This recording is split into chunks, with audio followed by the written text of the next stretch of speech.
ಆಗಿದ್ದಾರೆ ಅಂತಹ ಕಾರ್ಯಾಚರಣೆ ಇವತ್ತು ಕೂಡ ಮುಂದುವರೆದಿದೆ. ಇವತ್ತು ಕಂಪ್ಲೀಟ್ ಅದು ಮುಂದುವರಿಬಹುದಾ ಅಂತ ಸಾಧ್ಯತೆ ಇದೆ.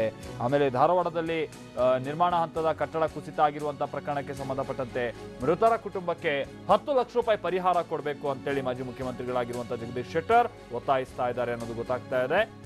ಧಾರವಾಡದಲ್ಲಿ ಮಾಜಿ ಸಿಎಂ ಜಗದೀಶ್ ಶೆಟ್ಟರ್ ಹೌದು, ಯಾಕಂದ್ರೆ ಈಗ ಸಿಕ್ಕಿರುವಂತಹ ಮಾಹಿತಿ ಪ್ರಕಾರವಾಗಿ ಈಗ ಸದ್ಯದ ಮಟ್ಟಿಗೆ 2 ಲಕ್ಷ ರೂಪಾಯಿಯಷ್ಟು ಪರಿಹಾರವನ್ನ ಕೊಡೋದಕ್ಕೆ ನಿರ್ಧರಿಸಿದ್ದಾರೆ ಅನ್ನೋದನ್ನ ನಾವು ಕೇಳ್ಪಡ್ತಾ ಇದ್ವಿ. ಬಟ್ ಇಲ್ಲಿ ಮೃತಪಟ್ಟಂತವ್ರು ಎಲ್ಲರೂ ಕೂಡ ತಮ್ಮದಲ್ಲದ ತಪ್ಪಿಗೆ ಮೃತಪಟ್ಟಂತವ್ರು, ಜೊತೆಗೆ ಈ ಕಳಪೆ ಕಾಮಗಾರಿಯಿಂದಾಗಿ ಇವರೆಲ್ಲ ಇಂತಹದೊಂದು ಸ್ಥಿತಿಗೆ ದೂಡಲ್ಪಟ್ಟವರು. ಈ ಕಾರಣಕ್ಕಾಗಿ ಯಾರು ಮೃತಪಟ್ಟಿದ್ದಾರೆ ಅವ್ರಿಗೆ 2 ಲಕ್ಷ ಘೋಷಣೆ ಮಾಡಿದ್ದಾರೆ ಕಾಂಪೆನ್ಸೇಷನ್ ಅಂತಾರೆ.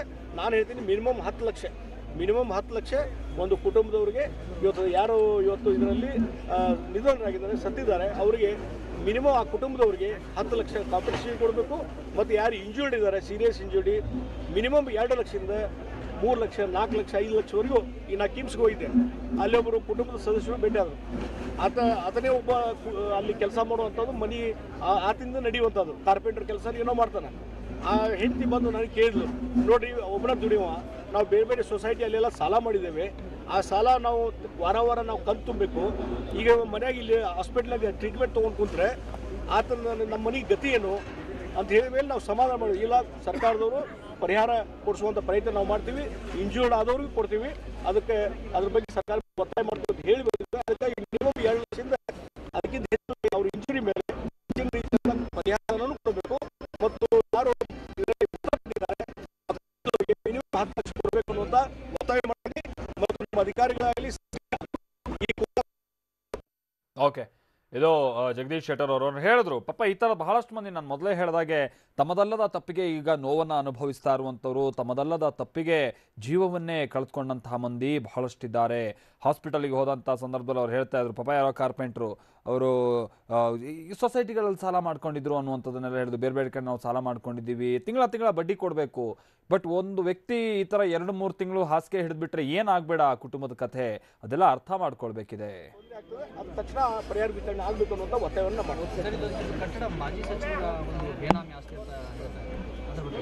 ನೋಡ್ರಿ. ನಾನು ಯಾವುದೇ ಒಂದು ಇಂಡಿವಿಜುವಲ್ ಪೊಲಿಟಿಕಲ್ ಲೀಡರ್ ಹಿಡ್ಕೊಂಡು ನಾನು ಏನು ಮಾತಾಡಕ್ಕೆ ಹೋಗಿಲ್ಲ.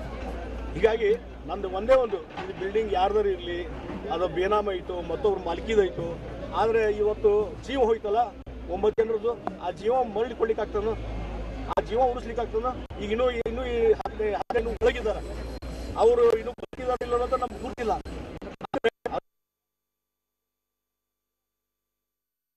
ಓಕೆ, ಈ ಕಟ್ಟಡದ ಮಾಲೀಕರ ವಿಚಾರವಾಗಿ ಬಹುಶಃ ಅವರು ಮಾತನಾಡ್ತಾ ಇದ್ರು. ಅದಕ್ಕೆ ಹೇಳಿದ್ದು, ಈ ಕಟ್ಟಡದ ಮಾಲೀಕರಿಂದ ಮೊದಲಿಗೆ ಈ ದಂಡವನ್ನು ವಸೂಲಿ ಮಾಡಬೇಕಾದಂಥ ಅನಿವಾರ್ಯತೆ ಇದೆ.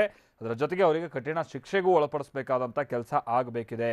ಆಮೇಲೆ ಅಲ್ಲಿ ಹೇಳಿದ್ರು ಜಗದೀಶ್ ಶೆಟ್ಟರ್ ಅವರು, ಸ್ಥಳಕ್ಕೆ ಹೋದಂಥ ಸಂದರ್ಭದಲ್ಲಿ ನಮ್ಗೆ ಗೊತ್ತಾಯಿತು ಏನೇನೆಲ್ಲ ಸಮಸ್ಯೆಗಳಾಗಿದೆ ಅಂತ. ಬಹುಶಃ ಮುಖ್ಯಮಂತ್ರಿಗಳೆಲ್ಲ ಸ್ಥಳಕ್ಕೆ ಹೋದರೆ ಅಲ್ಲಿ ಇರುವಂಥ ಸಿಕ್ಕಾಕೊಂಡವ್ರ ಸ್ಥಿತಿ, ಜೊತೆಗೆ ಗಾಯಗೊಂಡವ್ರ ಸ್ಥಿತಿ ಎಲ್ಲ ಅರಿವಿಗೆ ಬರುತ್ತೆ.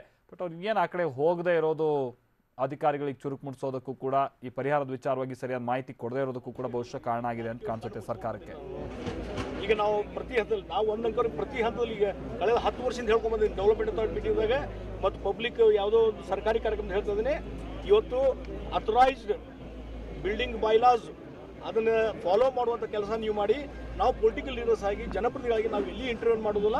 ಆದರೆ ಎಲ್ಲಿ ಹಣ ತೆಗೆದುಕೊಂಡು ಎಲ್ಲದಕ್ಕೂ ಕಾಂಪ್ರಮೈಸ್ ಆಗುವಂಥದ್ದು ಆಗಬೇಡ್ರಿ, ಯಾರೋ ಒತ್ತಡಕ್ಕೆ ಮಣಿಬೇಡ ಅಂತೇಳಿ ಪದೇ ಹೇಳ್ತೀನಿ. ಹೇಳಿದಾಗ ಈಗ ಹೊಸ ಬಿಲ್ಡಿಂಗ್ ಅದ, ನೀವು ನೋಡ್ಬೇಕಾರೆ ಒಂದು ಸೆಟಬ್ಯಾಕ್ ಇಟ್ಟಿರೋದಿಲ್ಲ. ಆಮೇಲೆ ಪಾರ್ಕಿಂಗ್ ಸ್ಥಳ ತೋರಿಸ್ತಾರೆ ಪ್ಲ್ಯಾನಾಗ. ಆಮೇಲೆ ರೆಡಿ ಆದಮೇಲೆ ಅಲ್ಲಿ ಒಳಗೆ ಶಾಪಿಂಗ್ ಕಟ್ತಾರೆ. ಇದನ್ನ ಹೋಗಿ